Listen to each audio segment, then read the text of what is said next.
الله أكبر الله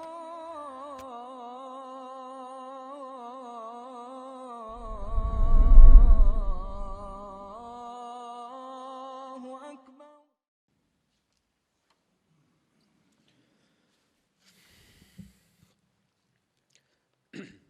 إن الحمد لله نحمده ونستعينه ونستغفره ونعوذ بالله من شرور أنفسنا وسيئات أعمالنا.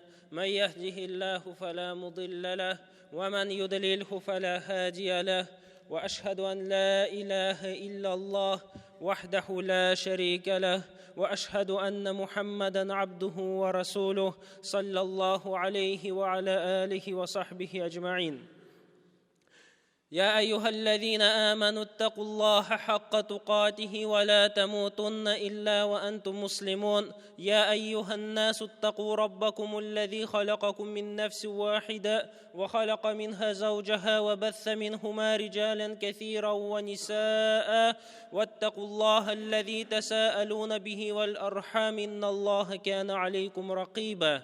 يا أيها الذين آمنوا اتقوا الله وقولوا قولا سديدا يصلح لكم أعمالكم ويغفر لكم ذنوبكم ومن يطع الله ورسوله فقد فاز فوزا عظيما. أما بعد، الله تعالى يريد الله أن يخفف عنكم وخلق الإنسان ضعيفا. الله تعالى بزغا شريعتنا жеңілейтіп берді. Хам шулай ук бу шариғат біздің тұрмышымызны да жеңілейті. Вахулиқал инсану даифа, хам кіші зағиф халінде дүнияға келді, хам зағиф халінде қалашақ. Кіші түрлі яқтан зағиф. Оның ғилімі әз. Аллах Таала айтты: "Ва ма утитум минал илми илля қалила." Сізге ғилім әз гына берілді. Оның ул хисләргә берілі. Аллах Таала айтты: "Иннал инсана хулиқа халу'a." Кіші халу халінде бар болды. Яғни түрлі сәбәпләр білән ул гел яқ-яққа ауыша, уртаны алмай. Иза массаху шарру жазу'a. Әгәр дә аңа нашарлык келсә, ул курка башлый, шитләшә башлый. Ва иза массахул хайру ману'a. Әгәр дә яхшылык келсә, ул бу яхшылык белән бүлешергә теләми. Ягъни кеше гыйлем ягыннан, тән ягыннан бик зәгыйф. Һәм Аллаһ Тәгалә бу зәгыйфлектән чыгарга безгә кагыйдә калдырды. Иллал мусаллин, намаз укучылардан башка. Аллазина хум аля салатихим даимун. Алар намазларына дәвамлы итеп укыйлар. Ягъни аларның Аллаһ Тәгалә белән элемтәләре бар. Алар аңа гыйбадат кылалар, аннан ярдәм сорыйлар. Allah Teala devam ete hamete vellezine fi amwalihim hakkun ma'lum. Onlar bir-birsine malları bilen buluşalar, yardım iteler. Yani Allah Teala nişik rizıklarını kişiler arasında tarattı, hem türlü itti, şulay kişilerin seletlerinde türlü itti. Шуңар Аллаһ Тәгалә шакыра һәм әйтә: бер-берегезгә ярдәм итегез. Бер-берегезнең кимчелекләрен каплагыз. Валлазина фи амвалихим хаккун ма'лум лис-саили вал-махрум. Әгәр дә берсенең малы җитми икән, тормышына җитми, аңа ярдәм итегез. Дип Аллаһ Тәгалә bizni шақыра. Ва таавану алал бирри ват тақва. Bir-birigizga изгилекләрдә һәм харам калдыруларда ярдәм итегез. Ва ла таавану алал исми вал удван. Гынах кылуда, дошманлыкта bir-birigizгә ярдәм итмәгез. Аллаһ Тәгаләнең ачуыннан куркыгыз. Аллаһ Тәгаләнең газабы ул нык. Аллаһ Тәгалә әйтә: "Валлазина ясилуна ма амара Аллаһу бихи ан юсала ва яхшауна раббахум ва яхафуна су'ал хисаб". Муъминнар беренче итеп юфуна би ахдиллах, Аллаһ Тәгаләгә биргән антны үтиләр. Аллаһ Тәгаләгә бирелгән ант ул аңа бер үзенә гыйбадат кылу. Һәм менә шул антны, шул килешүне алар бозмыйлар. Һәм Аллаһ Тәгалә әмер иткән эшләрне эшлиләр. Шулардан берсе ул туганнар белән аралашу. Алар белән илемтәдә булу, аларга ярдәм итү. Валлазина ясилуна ма амара Аллаһу бихи ан юсала. Алар аралашалар, илемтәне измиләр, кушалар. Ва яхшауна раббахум, раббыларыннан куркалар. Ва яхафуна су'ал хисаб, һәм гынахлары гафу ителмәс дип куркалар. Намаз укыйлар. Булган малларыннан, сәләтләреннән Аллаһ юлында инфак кылалар, кешеләргә ярдәм итәләр. Нашарлыкка яхшылык белән кайтаралар ди. Ва ядрауна бил хасанати саййа. Менә шулар җәннәткә керерләр. Һәм алар белән иманда булган туганнары, хатыннары, балалары керәчәк диде. Джаннати аднин ядхулунаха ва ман салаха мин абаихим ва азваҗихим ва зурриятихим. Ягъни Аллаһ Тәгалә аларның изге булу сәбәпләре хатыннарының, балаларының гынахларын гафу итәчәк. Киресенчә, аллазина янкудуна ахдаллаһ. Аллаһ Тәгаләгә биргән килешүне үтәмәгән кешеләр. Һәм ва яктауна ма амара Аллаһу бихи ан юсала. Туганнары белән илемтәне изгән кешеләр. Җир өстендә бозыклык тараткан кешеләр. Аларга ләгънәт ва лахум су'уд-дар, һәм аларга җәһәннәм. Аллаһ Тәгалә бу аятларда безне шакыра бер-берегезгә ярдәм итүдә. Һәм әйтә, башлагыз гаиләгездән. Гаиләдән башларга кирәк ди. Беренче итеп ир белән хатын арасы, аннары соң бала белән әти-әни арасын, аннары соң калган араларны төзәтергә. Менә шулай гына кеше загыйфлектән чыга ала. Менә шулай гына кеше аның өстендә булган авырлыкларны кичерә ала. Кеше авырлыкларны күтәрә торган булып бар булды ди Аллаһ Тәгалә. Фикабатти, ягъни авырлыкларны күтәрә. Тормышы буе аның өстендә ниндидер авырлыклар буларачак. Ул гел мәшәкатьләр очратачак. Ләкин кешеләр әгәр дә менә шул мәшәкатьләрдән, авырлыклардан чыгасылары килсә, беренче ул Аллаһ Тәгалә белән илемтәне. Икенче ул кешеләр белән илемтәне төзәтергә кирәк. Әгәр дә Аллаһ Тәгалә белән илемтәне төзәп, кешеләр белән төземәсә, бу дөрес булмаячак. Һәм киресенчә дә, кешеләр белән генә илемтәдә булып, Аллаһ Тәгалә белән илемтәне төземәсә, бу да дөрес булмаячак. Кунтум хайра умматин. Сез иң хайрлы уммат. Ләкин шартлар белән ta'muruna bil ma'ruf wa tanhauna 'anil munkar. Бер-берегезне яхшылыкка чакырасыз. Һәм нашарлыктан тыясыз, ди Аллаһ Тәгалә. Менә шуның белән генә хайрлы уммат була алабыз.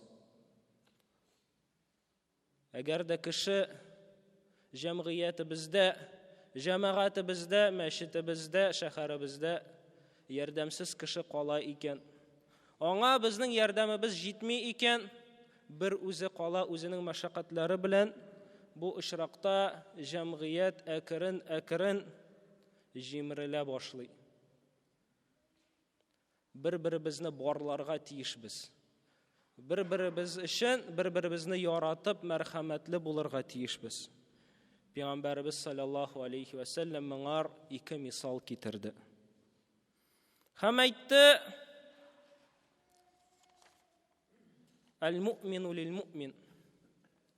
Муъмин иман китергән кеше, Аллаһ Тәгаләгә ышанган кеше, ул үзен генә кайгыртмый. Ул икенче муъмингә карата бер кирпичик сыман, бинадагы булган бер таш сыман. Кәлбуниян. Алар мусламаннарның җәмгыяте, алар бер үй сыман. Яшудду баъдухум баъда. Һәм аннан Пәйгамбәрбез саллаллаху алейхи ва саллям бармакларын булай кушып әйтте, алар бер-берсен ныгыталар. Ничек әйттек, кешеләр төрле, һәрберсенең үзенең сәләте бар. Менә шул сәләте белән ул бүтәннәргә ярдәм итәргә тырыша. Һәм шулай алар бина төзиләр, мусламан бинасын, җәмгыятьне төзиләр. Ләкин менә шул бинада әгәр дә берәр таш игътибарсыз калса, бу бина әкрен мәшәкатьләр сәбәпле, төрле бәләләр сәбәпле җимерелә башлаячак. Һәм Пәйгамбәрбез саллаллаху алейхи ва саллям әйтә: "Мәсәлүл муъминина." Муъминнәрнең мисалы. Ничек алар бер-берсен яраталар? Ничек алар бер-берсе турында уйлыйлар? Ничек алар бер-берсенә мәрхәмәтле? Ул бер тән сыман диде. Алар бер тән сыман булырга тиешләр. Әгәр дә тәннең бер өлеше авыртса, сызласа, бөтен тән йокламый. Бөтен тән йокламый, уйлый. Һәм кыза диде. Ярдәм белән генә түгел, бәлки ниндидер хисләр булырга да тудырырга кирәк бер-беребезгә карата. Әгәр дә шулай булмасак, без һәлакәткә киләчәкбез. Моңар да бер мисал бар. Пәйгамбәрбез саллаллаху алейхи ва саллям моны бер көймә белән мисал китерә. Бу көймәгә ике төркем кеше кирде, утырды. Бер төркем өске өлешне алды, икенче төркем аскы өлешенә төште. Һәм аскы өлешендә, көймәнең аскы өлешендәге булган кешеләр су теләгән саен өскә менәләр иде. Өске кешеләр аркылы су таләп итәләр иде, эзлиләр иде. Һәм уйлана башладылар. Ник без аларны җафалыйбыз, борчыйбыз? Әйдәгез көймәнең астында гына бер тишек ясыйк та шуннан гына су алыйк. Менә шулайда була кашан кешегә төрле мәшәкатьләр, авырлыклар килә, һәм янында әти әнисе, янында әби бабасы, янында калган туганнары булмаса, дуслары, кардәшләре ярдәм итмәсә, ул шулай ук бүтән юлларны эзли башлый. Һәм күп очракларда харам юлларга да керә. Урлау, үтерү, талау. Ни өчен? Монда ул гына гаепле түгел, монда аның дуслары да гаепле. Монда аның туганнары да гаепле. Чөнки вакытында аңа ярдәм итмәделәр. Аны бер үзенә генә калдырдылар бу дөнья мәшәкатьләре белән. Кеше, без әйттек бит, аның гыйлеме җитмәскә мөмкин, аның кудрәте җитмәскә мөмкин, сәламәтлеге, вакыты җитмәскә мөмкин. Һәм Пәйгамбәрбез саллаллаху алейхи ва саллям әйтә: әгәр дә өске өлешендәге, көймәнең өске өлешендәге булган кешеләр туктатмасалар, астагы булган кешеләрне, бөтенесе һәлак булачаклар, бөтенесе батачаклар. Әгәр дә аларга ярдәм итсәләр, кулларыннан тотсалар, бу очракта бөтенесе исән калачаклар. Бу мисал Пәйгамбәрбез саллаллаху алейхи ва саллям китерә, ничек итеп без бер-беребезгә ярдәм итәргә тиешбез, һәм нәтижесі турында уйларга тиешбез. Әгәр дә без шулай булмасак.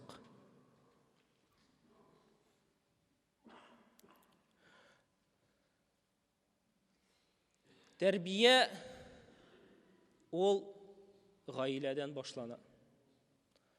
Шуңар зур әһәмият бирергә кирәк балаларыбызга карата. Аларны дөрес итеп тәрбияләргә, аларны җәмгыятьтән аермаска, аларны җәмгыять белән бергә яшәргә өйрәтергә кирәк. Ничек кенә син аңа тәрбия бирмә, ул синең иңнән барыбер кайчан да чыгып китәчәк. Һәм син аңа җәмгыять белән ничек яшәргә өйрәтмәгән булсаң, мисаллар китереп, үз үрнәгең белән, бу очракта ул үскәч бер үзенең проблемалары белән калгач хәсрәттә булачак. Шуңар әйдәгез, беренчедән үзебезне,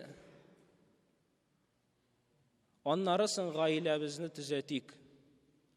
Балаларыбызга күбрәк әһәмият бирик. Күбрәк алар белән аралашыйк. Аларга тәрбия бирик. Алай булмаса, күрәбез нәтиҗәсен. Әти-әни белән баласы арасында элемтә өзелә. Алар бер-берсеннән ераклашалар. Күп балалар әти-әнисеннән башка булган туганнарын белмиләр. Монда кем гаепле? Баламы, әти-әнисеме? Элекеге бабайлар, әбиләр, әгәр дә Нижнекамскига килсәләр, үз үрнәгемдә беләм.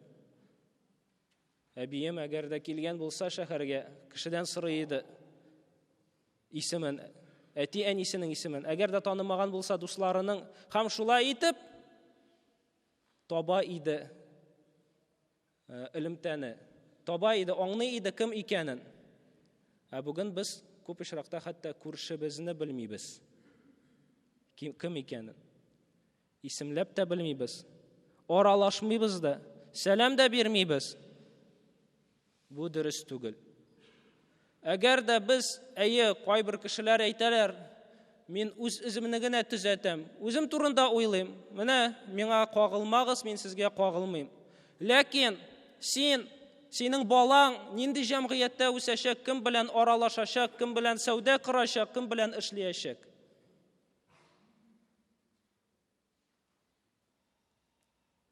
Безгә карата чит кешеләр юк. Без бер шәһәрдә яшибез. Бер җәмгыятьтә яшибез. Бер шул кешеләр белән аралашабыз. Әгәр дә без бер-беребезгә игътибар бирмәсәк, ярдәм итмәсәк, кайгырмасак җәмгыять өчен, иҗтимагый бердәмлек булмаса безнең, бу очракта без алга бара алмаячакбыз. Пәйгамбәрбез саллаллаһу алейхи ва саллям әйткәнчә, халак булачакбыз бөтенебез. Аны хәзрәтләр генә булыштырырга тиеш түгел. Аны һәр беребез уйларга тиешбез, ничек миндәге булган сәләтләр белән, миндәге булган гыйлемем белән, ничек мин ярдәм итә алам. Күп кешеләр тәнкыйть белән генә киләләр. Менә сез шулай эшләмисез, менә шулай дөрес түгел, син булай эшләргә тиешсең. Ләкин үзеннән күренми нәрсә эшләргә кирәк икәнен. Үзеннән дә күренми гамәл. Аның сәләтләре күп, аның гыйлеме дә бар. Ләкин ул гыйлемен, үзенең сәләтен җәмгыять өчен кулланмый. Ә бит иң хәерле кешеләр, алар кешеләр өчен иң хәерле булганнары. Һәм исламда синең файдаң күбрәк кешегә кагылган сайын бу гамәл өстенрәк була. Әгәр дә гамәлең күбрәк кешегә, үзеңнән башка күбрәк кешегә файда китерсә, бу гамәл өстенрәк дип санала. Фақир сахабалар Пәйгамбәрбез саллаллаһу алейхи ва саллям янына киләләр һәм сорыйлар. Менә байлар садака бирәләр. Бездән алдан киттеләр. Җәннәттә зуррак безгә караганда урыннар алачаклар. Һәм Пәйгамбәрбез саллаллаһу алейхи ва саллям монда бик зур дәрес бирде аларга. Ярдәм итү ул мал белән генә булмый. Ул гыйлем белән дә була. Җылы сүзең белән дә була. Киңәшең белән була.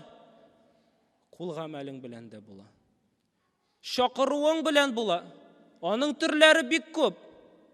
Һәм һәр берсе бу садака дип атала диде Пәйгамбәрбез саллаллаһу алейхи ва саллям. Садака ул кесәңнән мал чыгару түгел. Садака ул бүтән кешегә файда ирештерү. Ярдәм итү.